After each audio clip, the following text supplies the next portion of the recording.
Hello po, good morning. Welcome sa ating Friday market briefing. So it's the 7th day of May 2021. Ano po? So to start, let me share my screen with you. Ayan, so umpisahan po natin sa euro.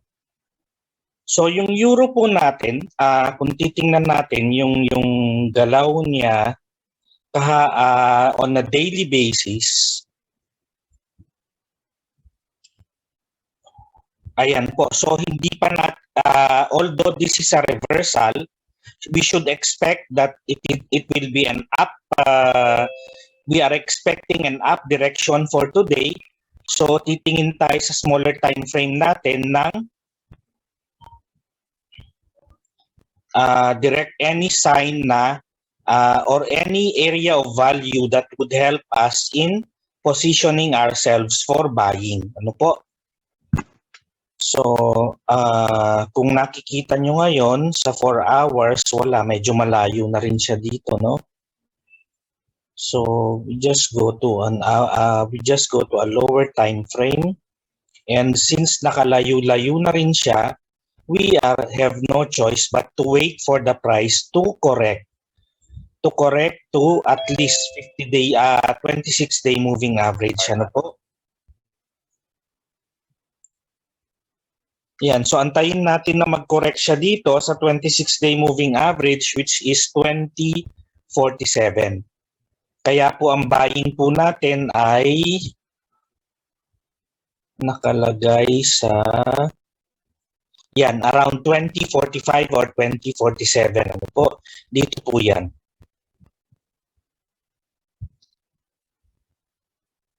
Tapos ang take profit mo is around 20.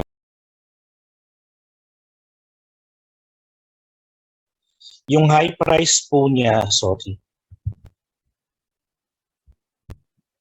Asan ang 20? Ito ang 2116.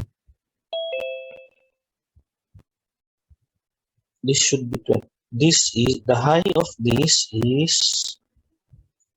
2092.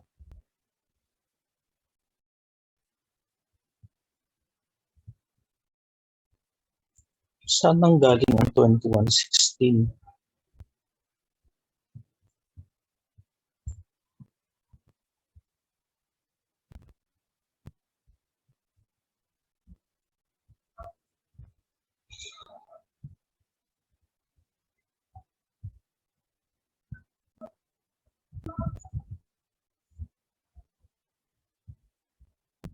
This is 2076. Bakit ko nailagay yun? 2076. Papalitan po natin siya. Kasi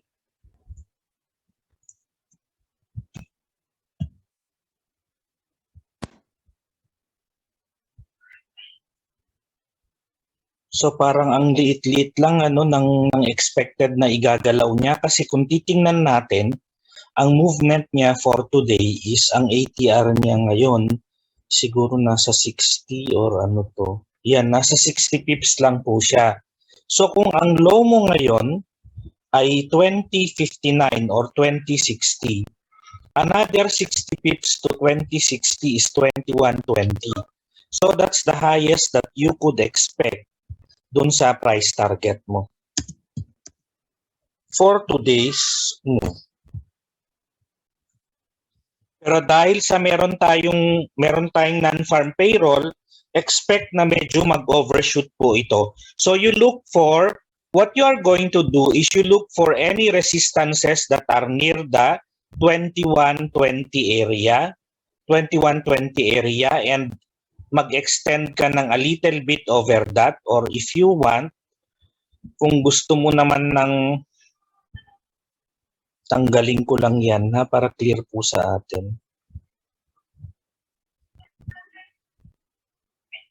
Yan, it could be this high 2150 or 2149 ang pwede niyang targetin for today because of the non-farm payroll, no? So, kung wala na pong tanong sa euro, tayo po ay pupunta sa British pound. Ang British pound kahapon ay either nag-buy ka or nag-sell ka, depende sa timing mo, you would have earned money because there was a wild swing in the market when the interest rate was declared. Yan. Ito po, nakita nyo yan?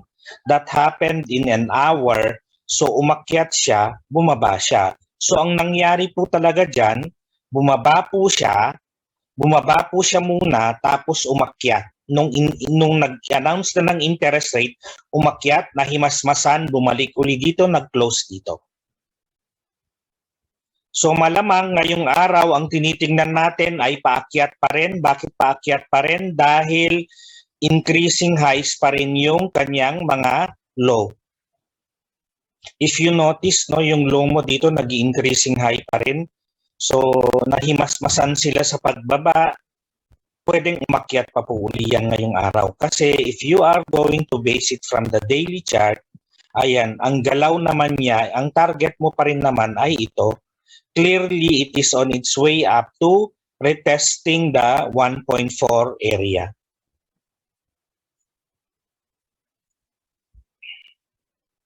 So ang buying po natin is 38.91. Bakit po 38.91? Ang 38.91 po ay nakabase yan sa moving average natin dito. Yan. So yung daily po ay yung 200-day moving average natin na which is 38.92.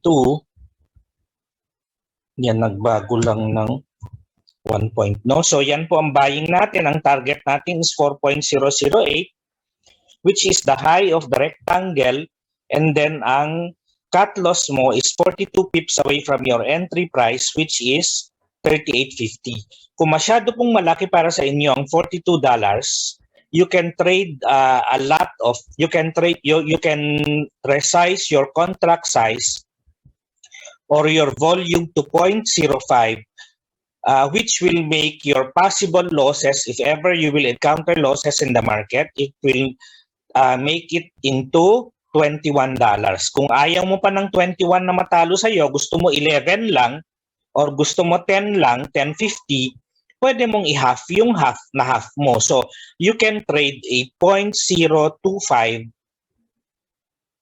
or 0.25, sorry, 0.25 lot. Ano po?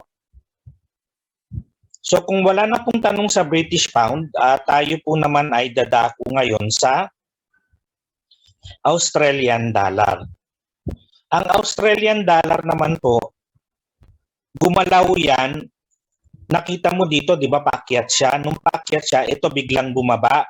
Kasi ang China, biglang nag-declare ng they are abandoning economic meetings or their economic agreement with Australia. Alam naman natin na ang Australia is commodity export-led economy. Ibig sabihin, ang major production po ng Australia, if not commodity, which is either yung mga agricultural or raw materials.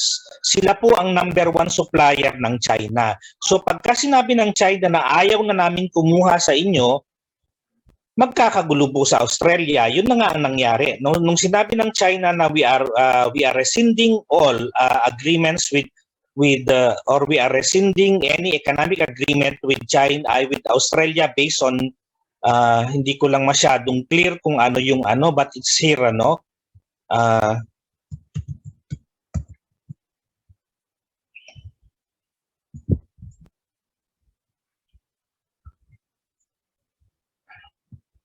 So, ito po yung nangyari po sa kanila kahapon. Baka wala na.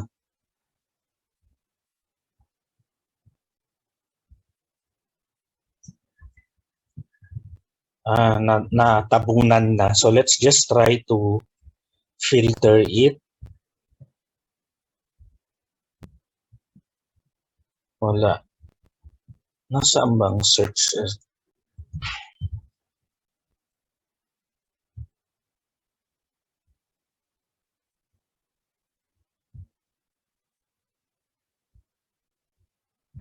Yan, dahil dito sa China trade na yan, na talks on the China trade.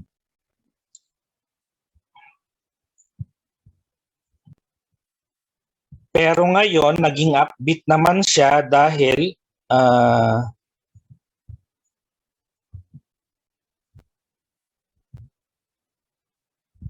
yung PMI ng China ay mataas. So, ibig sabihin, if their economy is improving, their chances are they will not have any choice but to get more raw materials from Australia. Kasi wala naman silang ibang pinagkukuhanan yan eh. So kung Australia ang nagsusupply sa kanila, then they will be forced to get that from Australia again in the near future, no? So kaya po ang ano po natin sa ano ngayon for today,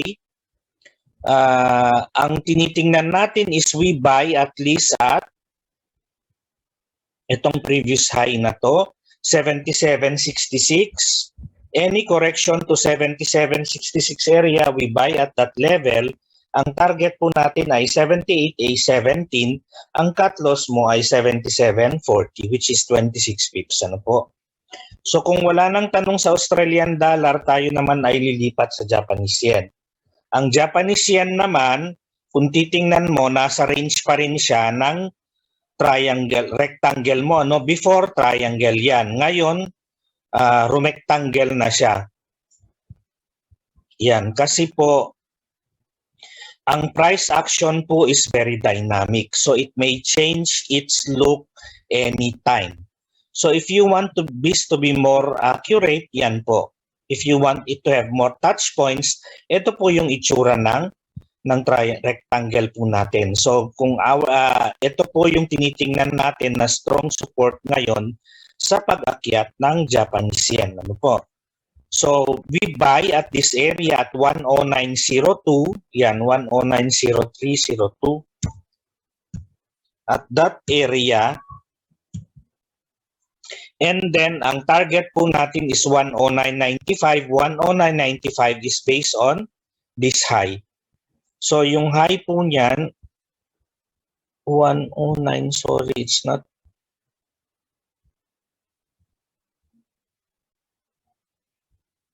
Ito yan, 109.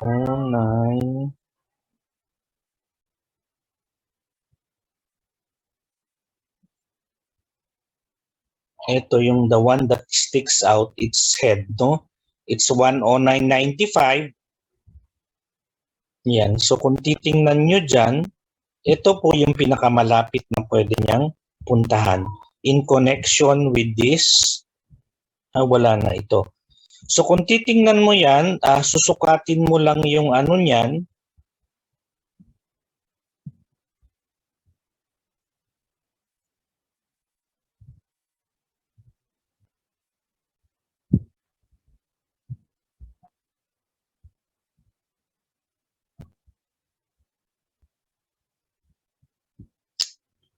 Bakit ayaw?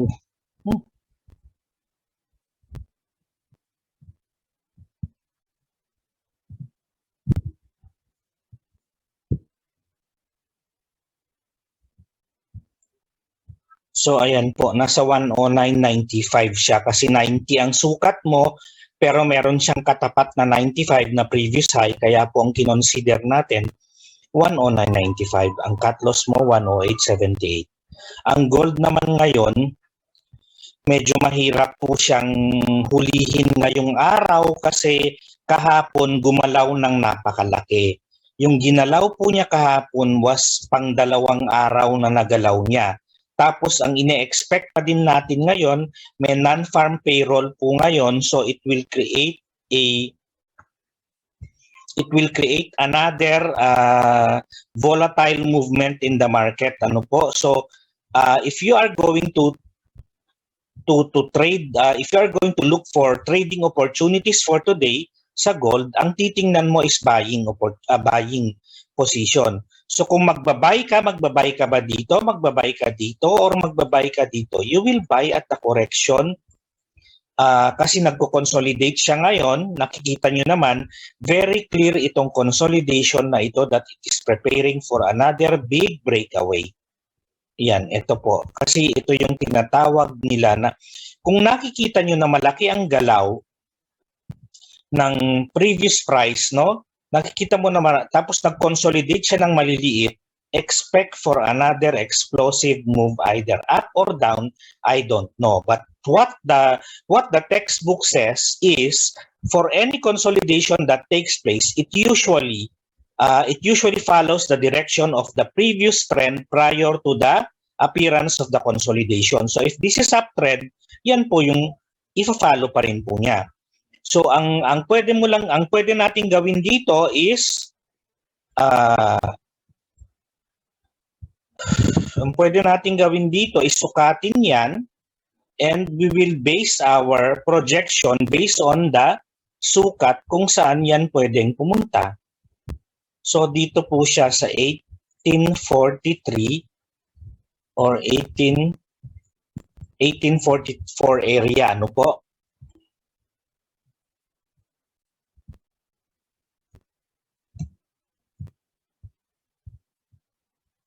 (1844) 1844.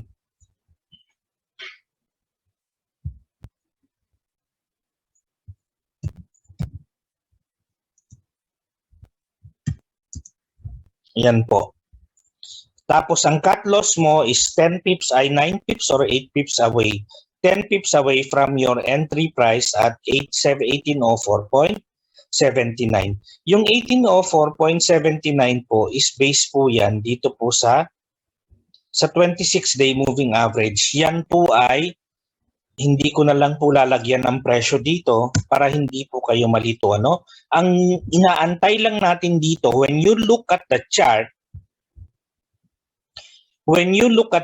at nag-touch ang low nitong consolidation na to dito sa 26-day moving average, then it is most likely that it will break away from the price.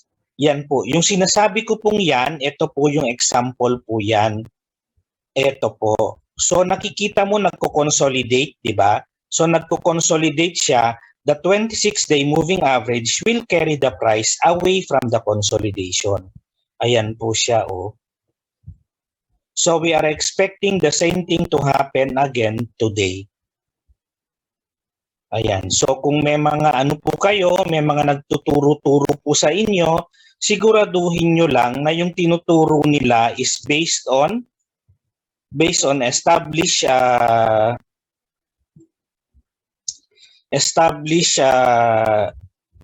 textbooks or mga ano na may basis po yung tinuturo nila sa inyo. Hindi yung kathang isip lang nila yung tinuturo nila sa inyo at ituturo din nila sa inyo. Kasi kung ganun na mangyayari, ano lang, no, you are helping in spreading out. I don't know, either you call that fake news, hindi naman fake news yan, pero it's a wrong information, ano, kasi kung hindi siya kaya nga sinasabi ko sa inyo, pag nagtuturo po ako ng advanced classes, I usually start with textbook, kasi yung textbook, it will form foundation of your knowledge. Ngayon, pagka nag-aral ka na ng advanced topics, pagka hindi siya nakakaano dun sa textbook mo, hindi siya nakakasunod dun sa basics ng textbook knowledge mo, ibig sabihin something is wrong. It is either something is wrong with whoever is teaching or something is wrong with your understanding. Yun po ang dalawa lang ang possibility doon. So next we come to Forex news. So ang mga what to expect for today sa economic calendar po natin ay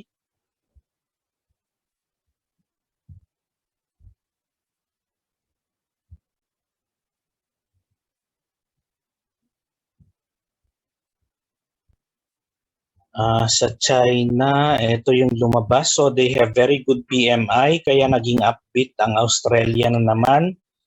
Tapos, after that, wala naman tayong kinalaman sa China, no? So, we don't trade except if we are trading Aussie dollar. Yan. So, sa European side, ito lang ang pula. Ay, mamayang gabi, ito yung nag-iisang pula na maano sa US. So, this one is the non-farm payroll, which is released every first Friday of the month. So they're expecting that there is a better So yung ano po natin, economic calendar natin, ito yung sinasabing, ito yung mga create na job sa US. So pagka-higher po yung figure niya, it is bullish for the US dollar.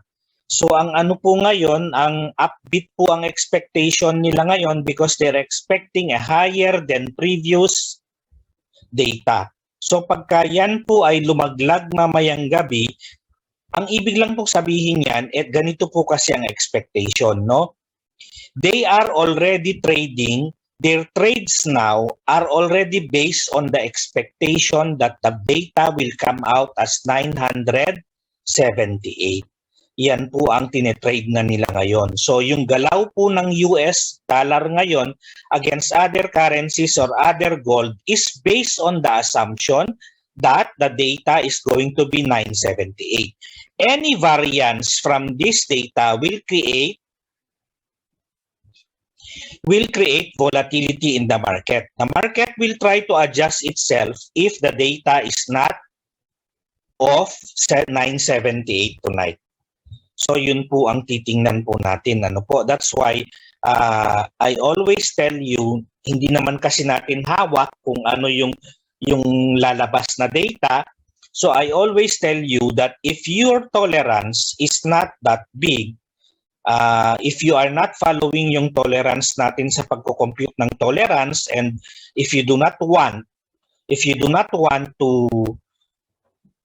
tolerate yung mga ganung kalaking possible losses, ano po, wag po kayong mag-trade prior na labas ng data. Kasi usually 10 minutes before the data or 10 to 20 minutes before the data, magalaw na yan. And then expect for another 10 to 20 minutes after the data has come out, the market is still irrational. After 20 minutes, it will come to its senses and it will try to correct itself. So yun po yung usual na ginagalaw ng market after a market mover indicator or after a market mover data comes out. Ano po? So wala na yan, 10:30 mamayang gabi, 8:30 on 8 minus 12. Tama, 8:30. 8:30 mamayang gabi, tapos meron na namang isa sa Canada, ay dalawa sa Canada. No? You have unemployment rate and I have net change in employment. So mamayang gabi ng madaling araw, eto na po, wala naman ng gaanong ano. So until next Monday na naman, ano po. So kung wala na pong tanong, maraming salamat po sa inyong lahat and have a happy weekend po and good luck po sa mga nagte-trade.